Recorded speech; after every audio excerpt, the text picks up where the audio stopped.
Mesdames, Messieurs, peuple congolais, chers membres de la diaspora, je vous informe que les génocidaires, dictateurs en série, l'ogre des bords de l'aliment, les neurotropical Denis Sassou Nguesso est aujourd'hui aux États-Unis, à Washington, pour participer au sommet USA-Afrique du 13 au 15 décembre 2022. Et après, il va arriver ici en France, à Paris. Et donc,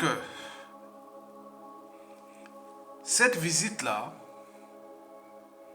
a toute autre signification. Et c'est ce que je vais vous détailler. En tant qu'intellectuel, un lettré libre et dégagé, qui fait part de ses analyses, de ses points de vue sur des problématiques et enjeux plus ou moins partagés. Je voulais toujours dire que quels que soient ces enjeux, ma conscience sera toujours au-dessus de l'appartenance. En fait, je fais un travail d'historien, quelque part. C'est le futur, c'est tout simplement le passé et le présent qu'on ignore. C'est-à-dire mes enfants, petits-enfants, arrière-petits-enfants, et tout ce monde qui m'ont connu et autres, on parlera d'ailleurs, voilà, ce que je fais là. C'est un devoir d'abord des citoyens, d'humanité, et essentiel d'ailleurs. Parce qu'on laisse des choses qui sont, que vous allez entendre là, vraiment vous allez apprendre beaucoup de choses. Très très important pour les historiens congolais, politologues, intellectuels, etc., etc. C'est très important. Ce que je vais vous dire là. Vous allez montrer au cœur de l'histoire de notre pays. Et de l'Amérique aussi, des États-Unis, tel que vous n'avez jamais entendu. Regardez la grande vadouille de Sassou Nguesso aux États-Unis. Mesdames, Messieurs, peuple congolais, chers membres de la diaspora, question. Sassou passera-t-il le purgatoire de Joe Biden? Et pourquoi? D'abord, qu'est-ce que c'est le purgatoire? Dans le christianisme, et en particulier dans le catholicisme, qui est une branche du christianisme, la branche dominante du christianisme, c'est le catholicisme.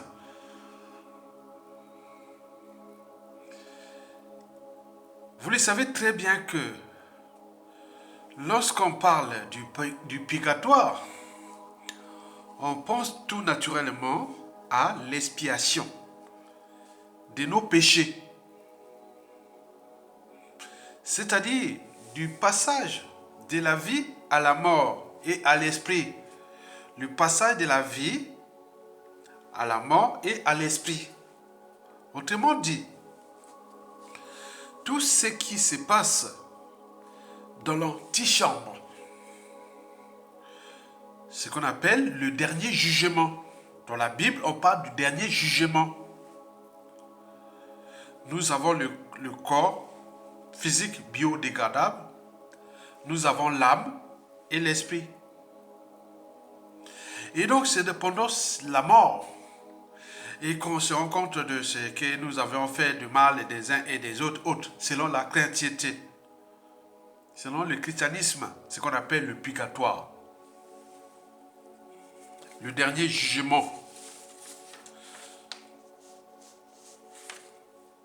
Vous le savez très bien que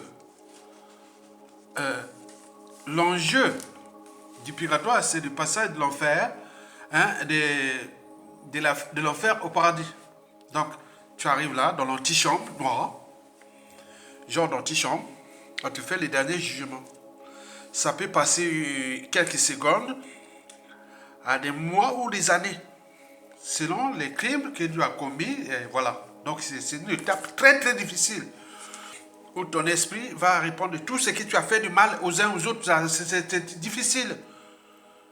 Donc quand tu as vraiment payé tes dettes et tu as fait tout de bien, bon ben tu passes vraiment, voilà, très bien. Mais si tu as fait des trucs, tu vas passer des... Voilà. Mais il arrive souvent que, bon ben, l'esprit qui ne peut pas aller au paradis, bon, c'est retourne. Donc il va revenir sur ce qu'il a laissé. C'est-à-dire, il devient un esprit de diable, de Satan, de bien et autres. On parle de cet esprit, de tout ce que vous connaissez. Moi, j'ai eu quelque chose qui s'est passé parce que moi, j'ai vécu une vie de villageois. Né à Brazzaville, mais j'ai passé mon temps, je suis vraiment la nature. Quand vous voyez la nature, les arbres là, je connais trop bien la nature. J'étais en ville à Makwa. Makwa, c'est une ville située au nord du Congo-Brazzaville, dans ma zone tribale. La tribu la plus nombreuse du nord Congo. C'est ma tribu, qui est située à ville à cheval sous l'équateur. L'équateur, pas c'est moi. Là où j'étais, je vivais à 100 mètres de l'équateur. L'équateur passait au hémisphère sud, de là où j'étais. Donc, il passait à 100 mètres. Donc, je pourrais traverser. Vous avez 100 mètres de votre maison. Voilà. À Makwa, il y a des gens qui dorment la chambre où la parcelle est sur deux parties de l'équateur. On est bien d'accord. Ces jours-là, j'ai vu moi-même. Je ne veux pas dire, il y a encore 2 survivants. Ils ont fait les enfants, petits-enfants. On était là. Moi, j'étais le plus... bon, on avait tous presque le même âge.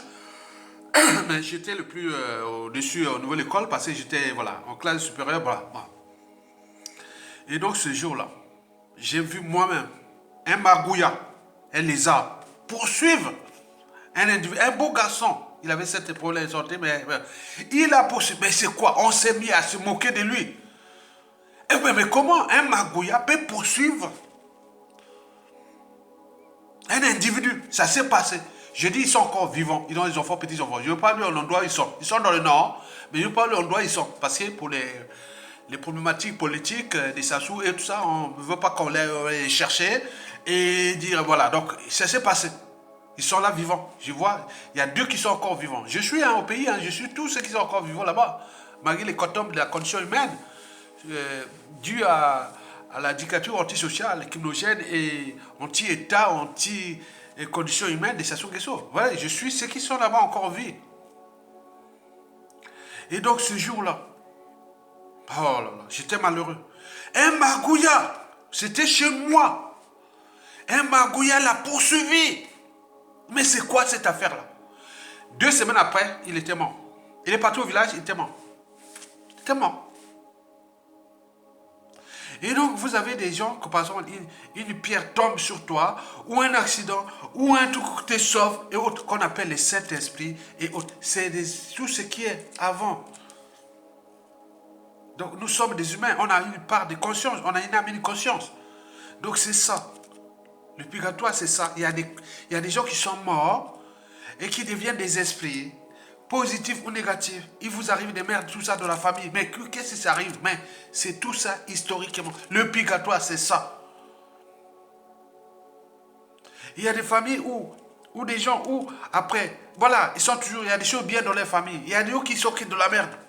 Ou des choses comme ça. Passer la merde, pas sociale, mais au niveau, attends, que ce soit les santé, problèmes de santé, que ce soit les problèmes de on s'est dit, qu'est-ce qui se passe? Et pourtant, on fait tout pour être bien. Mais non, on n'est pas bien. Pourquoi? Parce que chez ce purgatoire-là, les esprits, ce sont nos ancêtres. Dans le bouddhisme, on parle de la réincarnation. Mais nous, dans le christianisme, on parle du purgatoire. Donc, au moment où Ayat Toga va mourir, il va passer une étape. Peut-être ça sera une semaine, ou un mois, ou 10 mois, ou 100 ans, ou je ne sais pas, en fonction des péchés que j'ai laissés. Et donc, c'est ça le problème.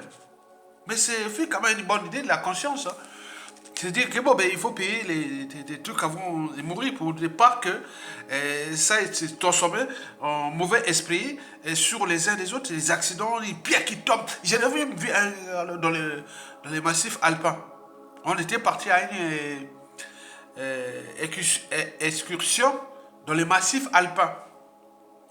Du côté du Galibier là-bas. Vous connaissez taper le Galibier. J'étais là-bas. Je me fais les massifs alpins en France là. J'ai fait un point de vue géologique. Une pierre, grosse pierre qui arrive comme ça. Il a failli tomber. Attends. Mais on se rend compte que cette personne avait des problèmes déjà, paraît-on, au même temps qu'il y a eu cette pierre-là. On avait appelé le soir. Elle a appelé que ta maman était malade et autres. Vous imaginez, il y a des choses comme ça. Ce qu'on appelle le paranormal. Donc il faut en tenir compte de ça. Mesdames, Messieurs, peuple congolais, chers membres de la diaspora, Denis Sassou Nguesso est anciennement aux États-Unis. Donc de Brazzaville, il est anciennement aux États-Unis. C'est Joe Biden. Et après Joe Biden, il viendra ici en France, chez Macron. Après, il va repartir au pays, à Brazzaville. Mais c'est une grande vadouille pour lui. Mais cette grande vadouille a toute autre signification. Pour ceux qui savent le monde obscur, le monde de la matière, le monde de la vertu, le monde des esprits, hein, du bien et du mal, et beaucoup de choses comme ça. Donc rien ne se crée, rien ne se perd, tout c'est ensemble. Donc Denis Sassou Nguesso est parti du pays, il est au sommet aux États-Unis, le sommet USA-Afrique. Après, il reviendra ici en France. Et certains l'attendent là. Mais, vous le savez très bien, on le sait déjà, que Sassou est en train de subir en partie la première étape du purgatoire. Entre l'esprit, le démon et le diable.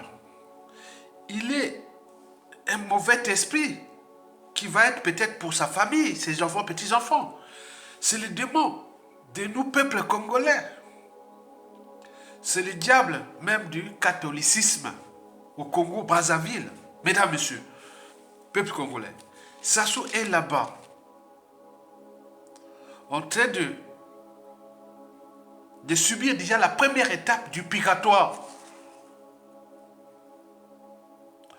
Vous le savez ou pas? Pour les instruits, pour les gens qui sont informés. Parce que l'histoire de la vie, de la création, de la Terre, de l'univers, les lois physiques, chimiques, biologiques, astrophysiques et autres, ce sont les naturalistes qui savent ça. Parce que pour faire sciences naturelles, comme je l'ai eu maîtrise de SVT, au départ, il faut connaître les mathématiques, la physique, la chimie, l'astrologie et tout compagnie. Donc c'est ça. L'histoire de l'humanité, du point de vue de ce que je connais depuis la création de la Terre, passons par la création de la vie et tout ce qu'on connaît jusqu'à l'arrivée de la civilisation. Vous le savez très bien. Je vous informe quelque chose de très très important. Excusez-moi d'introduire ces notions un peu. Ce sont des signes pour montrer ceux qui me suivent que, ah tiens, quelqu'un est instruit, c'est qu'il peut positionner le débat qui tient, ah tiens, intéresser les gens les autres que ce débat est très élevé. Donc c'est quelqu'un qui est très instruit, hyper instruit. Donc c'est pour vous montrer ça que je parle de ces choses-là. Entre parenthèses. Mais je reviens à la problématique de Denis Sassou Nguesso aux États-Unis puis en France et autres, qu'il est en train de subir la première étape du purgatoire. Vous savez que historiquement, depuis la création des États-Unis, il y a à peu près 250 ans, hein, au moins, ce pays n'a connu que 2 présidents catholiques. Quand vous voyez les États-Unis là,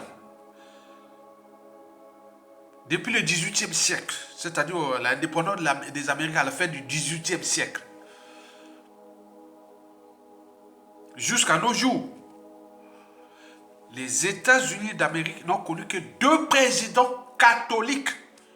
Les restes, il n'y a que des protestants, et il y a eu aussi les juifs, voilà. Bon, les juifs, il y a eu un ou deux, je sais pas, voilà, bref. Que des protestants. Catholiques, il n'y en a eu que 2, dont Jean Fitzgerald Kennedy et Joe Biden aujourd'hui. Kennedy et Joe Biden sont les 2 seuls présidents des États-Unis qui étaient catholiques. Souvenez-vous de l'indépendance de notre pays en 19 58, déjà le 28 novembre 1958, c'était la déclaration de notre pays, puis la promulgation de l'État congolais en 1959, et n'oublions pas officiellement en 1960. Le premier président, ce fut qui? L'abbé Fulbert Youlou. De 1959 à 1963. Il était un catholique. Et pendant ce temps-là, où il y avait la guerre froide et autres, qui était le président américain? C'était Kennedy, était un catho. C'est pourquoi, avant l'assassinat du président Kennedy, en 1963, en novembre 1963, mais il y avait, il y avait une sorte de communion entre l'abbé Fulbert Youlou et le président américain Kennedy. Mais ce qui ne plaisait pas à la France Afrique, à la France de Gaulle. Si bien qu'après l'assassinat de Kennedy, et même avant, pour nous, des révolutions de 1963, quand on dit Youlou a cherché à joindre le genre de Charles de Gaulle, qui était l'ambassadeur de la France en RDC, Charles de Gaulle. Mais il dit non, c'est fini. Parce qu'on était certes au cœur de la guerre froide, Occident Eurasie, soviétique, ou Russie aujourd'hui, mais il y avait aussi les guerres entre occidentaux. Donc l'assassinat de Kennedy fut quelque part une aubaine pour la France-Afrique pour mettre fin à Youlou. Le processus était déjà lancé. Et après 1963, là, on a installé qui? Des protestants. Et notre pays est parti des cathos. Parce que, attendez, attendez, c'est vrai, on est bien d'accord. S'il n'y avait pas l'assassinat voilà. Il était en campagne électorale, il n'y avait pas de choses qui se passaient. Moi, je pense que Youlou ne serait pas éjecté s'il n'y avait pas, Youlou et Kennedy n'étaient pas assassinés. Donc, un catho, président des États-Unis, premier des États-Unis catho, et nous, le premier président catho.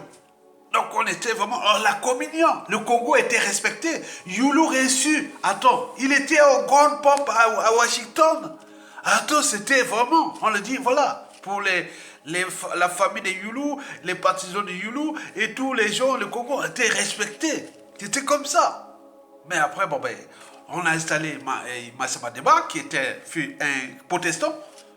Bien entendu, les protestants, on connaît bien qu'ils aiment l'ordre, le travail, point de tout. Voilà, il y a l'orthodoxie financière. C'est des gens, c'est des bons gestionnaires, les protestants, par rapport aux cathos. Hein, on est bien d'accord? Voilà. Donc, sur ce point, dans le christianisme, ce sont les protestants qui sont les meilleurs gestionnaires. On est bien d'accord par rapport aux cathos. Hein, on est d'accord. Mais là, cette histoire n'est pas l'histoire de gestion. C'est une histoire de la survie d'un peuple, d'une nation et d'un peuple. Donc, après Massamba Deba, on est arrivé dans cette guerre froide-là, en 1968. Martin Ngouabi arrive avec le marxisme, le léninisme, et puis arrivé, assassinat de Martin Ngouabi et du cardinal Aimé Biaïda. Après 3 jours après l'assassinat du commandant Martin Ngouabi, les marxistes, les léninistes, et puis, sans se rendre compte, nous-mêmes, donc nous étions rentrés dans le satanisme, le diabolisme, la franc-maçonnerie aujourd'hui et autres, vous le savez. Donc le pays était maintenant désormais aux mains de ces gens-là. Donc, historiquement, Youlou fut l'homme des Américains. Et puis, arrivé les autres, Massamba Deba, mais c'était dubitatif, mais on cherchait vraiment à contrôler la force Afrique. C'était comme ça. Mais Martin Ngouabi est arrivé là, arrivé tout la suite, on la connaît. C'est pour vous répéter ça, pour que vous puissiez avoir à l'esprit pourquoi tu répètes. Il faut répéter, les Congolais aiment ça. Parce que si on ne répète pas, voilà. Donc j'aurais pu lire ça vraiment vite fait, une vidéo de 5-10 minutes, voilà. Donc je vais vraiment nourrir les débats. Mesdames, messieurs, peu Congolais. Par ailleurs, vous le savez que Depuis l'assassinat du cardinal Emi Biaïda, catholique, vous le savez que les partisans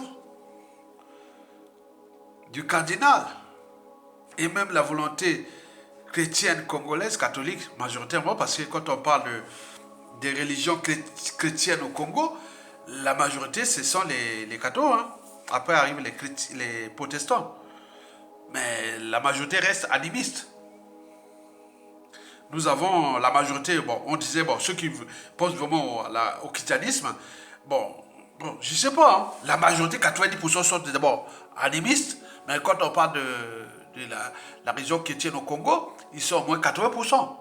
L'islam ne compte que 10% au Congo, on est bien d'accord. Après, d'autres formes, voilà. Mais, il faut en tenir compte de ce que je vais vous dire. Mais pourquoi, depuis l'assassinat du cardinal Emi Biaïda, en 1977, on parle du 19 ou du 20 ou du 21, ça s'est passé là. Mais pourquoi celui-ci n'a jamais été béatifié, malgré toutes les sollicitations et autres? On a dit que si on les béatifiait,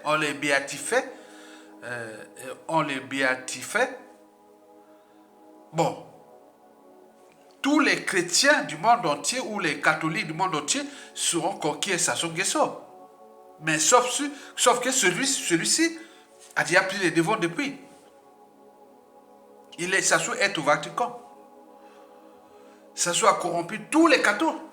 Sassou a fait tout. On est bien d'accord? Donc, la béatification du cardinal Emi Biaïda n'est pas possible. Pourquoi? Parce que déjà,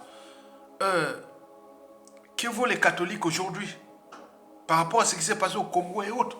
Non, il aurait pu prendre les responsabilités d'influencer au niveau du Vatican et autres, ils n'ont pas pu. Les catholiques, ce n'est pas les protestants et autres, hein. On dit comme ça. Deuxièmement, le cardinal Emi Biaïda fait quand même un égo.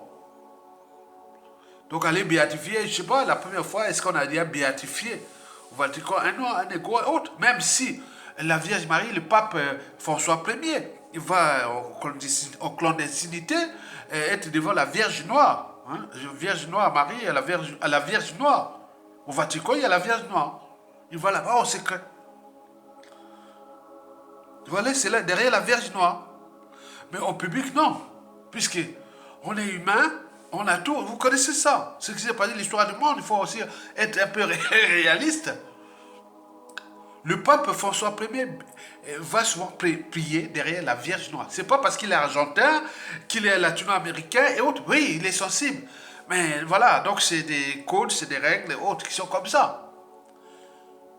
Enfin, le cardinal n'a pas été béatifié parce que Denis Sassou Nguesso est l'homme qui aujourd'hui représente l'ordre mondial.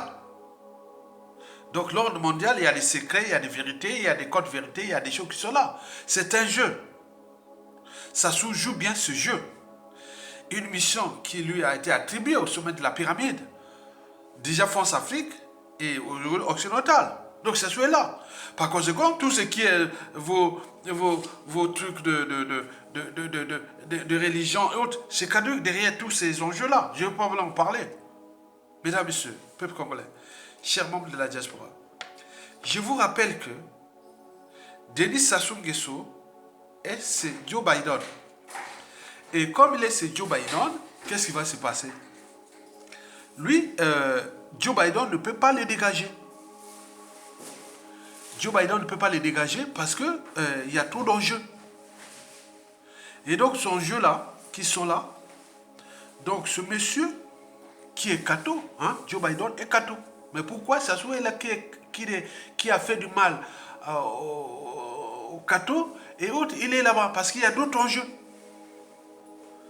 Donc, Joe Biden va recevoir Sassou Nguesso. C'est une première partie du purgatoire. On ne sait pas ce qui va se passer. Joe Biden est le deuxième président américain catholique. Et Sassou vient d'arriver aux États-Unis. Il est avec Joe Biden. Qu'est-ce qui va se passer? C'est la première étape du purgatoire.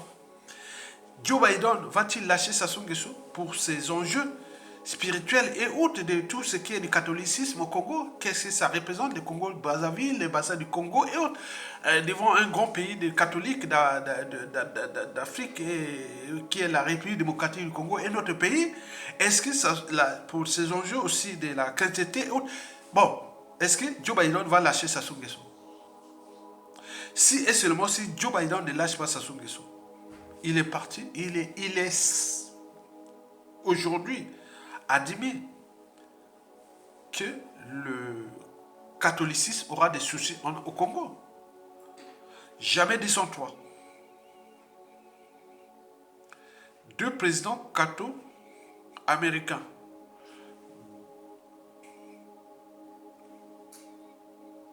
Deux cathos. Kennedy, qui avait lâché le président Yulu avant son assassinat. Et puis aujourd'hui, c'est Joe Biden, qui est là avec un diable qui est contre le catholicisme. Hein. Il est dans d'autres forces. Hein. Il y a donc beaucoup de choses. Donc moi, je voulais seulement savoir, vous donner ces réflexions-là. Que nous avions un deuxième président américain catho qui va recevoir celui qui a assassiné, entre guillemets aussi, Yulu. Et oui, il était en exil en 1972, il l'a assassiné là-bas. Et puis, bon, ben, il y a aussi le cardinal Emi Biaïda, celui qui est là, qui est contre les cathos, qui est en train de qui a tué tous les cathos. Et Joe Biden va les recevoir, et comme envie, comme réalité. Donc, ce sera la fin du catholicisme au Congo. On est bien d'accord? C'est les protestants et d'autres formes de religion ou d'esprit qui vont prendre le contrôle après Sassou Nguesso. Ce ne sera plus les cathos. À quoi ça sert d'être catho alors qu'on a eu des grands présidents de ces pays-là qui étaient des cathos, qui n'ont rien fait? Donc la Saint-Barthélemy s'est passée au Congo entre 1963 et 1965 à peu près. Ben, après, bon ben depuis, c'est les francs-maçons qui règnent et les protestants sont là Voilà. Donc c'est ça qui se dessine au Congo. La guerre entre les protestants et les cathos, les francs-maçons et tout ce qui se prépare au Congo.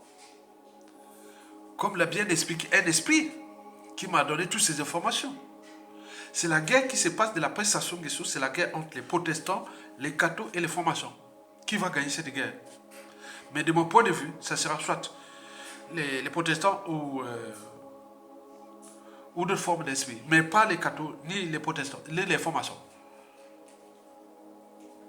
Parce qu'on a vu leurs limites.